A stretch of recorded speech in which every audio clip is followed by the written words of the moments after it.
জায়গায় যদি বিসমিল্লাহ পড়তে ভুলে যান, আপনার জীবনে বিপদ আসতে আর কিছু লাগবে না, বরকত কমতে আর কিছু লাগবে না। এই 3 জায়গায় যথেষ্ট। খুব মারাত্মক একটা বিষয়। বিসমিল্লাহ তো মোটামুটি সব ভালো কাজের শুরুতেই পড়া হয়, তবে সব জায়গায় ভুলে গেলেও এই 3 জায়গায় মিনিমাম ভুলা উচিত নয়। তার মধ্যে 1 নাম্বার যেটা, এটা আমি সবচেয়ে গুরুত্বপূর্ণ মনে করি, সেটা হচ্ছে বর্তমান পরিস্থিতিতে এটা হচ্ছে আপনার বাথরুমে প্রবেশের শুরুতে বিসমিল্লাহ পড়া। অনেকে বলতে পারেন হুজুর বাথরুমে ঢুকবেন আবার বিসমিল্লাহ কিভাবে? বাথরুমের শুরুতে তো আমরা আল্লাহুম্মা ইন্নী আউযু বিকা মিনাল খুবসি ওয়াল খাবাইস পড়ি, এটা না আমরা পড়ি। হ্যাঁ, এটার ব্যাপারে আল্লাহর হাবিব সাল্লাল্লাহু আলাইহি ওয়াসাল্লাম জানিয়েছেন।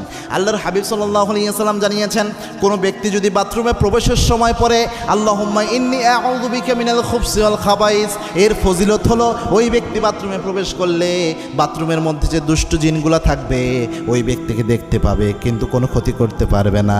কিন্তু কোনো ব্যক্তি যদি বিসমিল্লাহ লাগিয়ে দিতে পারে, বিসমিল্লাহি আল্লাহুম্মা ইন্নী আউযু বিকা মিনাল খুবসি ওয়াল খাবাইস, এই বিসমিল্লাহ সহ যদি দোয়াটা পড়তে পারে,